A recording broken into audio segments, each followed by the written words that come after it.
അടുത്ത 48 മണിക്കൂർ ഇന്ത്യയിൽ നടക്കുന്നത് നിങ്ങൾ അറിഞ്ഞില്ലെങ്കിൽ, കണ്ടില്ലെങ്കിൽ അതൊരു അപകടമാണ്. ദേശീയ സുരക്ഷാ ഉപദേഷ്ടാവ് അജിത് ഡോവൽ അടിയന്തര യോഗങ്ങൾ വിളിക്കുന്നു. പ്രതിരോധ മന്ത്രി രാജ്നാഥ് സിംഗ് മന്ത്രിമാരുടെയും ഉയർന്ന ഉദ്യോഗസ്ഥരുടെയും ഉന്നതതല ചർച്ചകൾ വിളിക്കുന്നു.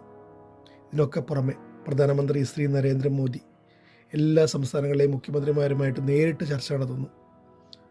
കൂടാതെ കഴിഞ്ഞ ദിവസം ഒരു റാലിയിൽ പ്രധാനമന്ത്രി നരേന്ദ്രമോദി നമ്മൾ ഒറ്റക്കെട്ടായി നിൽക്കണമെന്നും ഏതൊരു അവസ്ഥയിലും നമ്മൾ ഒരുമിച്ച് നിൽക്കണമെന്നും ആഹ്വാനം ചെയ്യുന്നുമുണ്ട്. അതിർത്തിയിൽ എന്താണ് നടക്കുന്നത്? ജയ്സൽമേറിൽ സൈറൻ ടെസ്റ്റുകൾ. ജോധ്പൂർ, ശ്രീനഗർ ഉൾപ്പെടെ 4 വിമാനത്താവളങ്ങൾ 30 ദിവസത്തേക്ക് അടച്ചിടുന്നു. ഇത് സാധാരണ സുരക്ഷാ ഡ്രില്ലാണോ, അല്ലെങ്കിൽ എന്തെങ്കിലും വലിയതിൻ്റെ മുന്നറിയിപ്പോ? മിഡിൽ ഈസ്റ്റിൽ യുദ്ധം കത്തുമ്പോൾ ഇന്ത്യയിൽ ഇത്തരം നീക്കങ്ങൾ. ഇതിനൊക്കെ പുറമെ Nathaniel Philip Victor James റോത്ത് child ഒരു വാചകം മാത്രം ട്വീറ്റ് ചെയ്യുന്നു: ദ എൻഡ് ഈസ് നിയർ. ഇത് യാദർച്ഛികമോ, അല്ലെങ്കിൽ ലോകം ഒരു വലിയ മാറ്റത്തിൻ്റെ വക്കിലാണോ?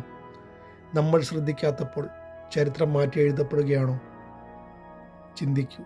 Thanks for watching.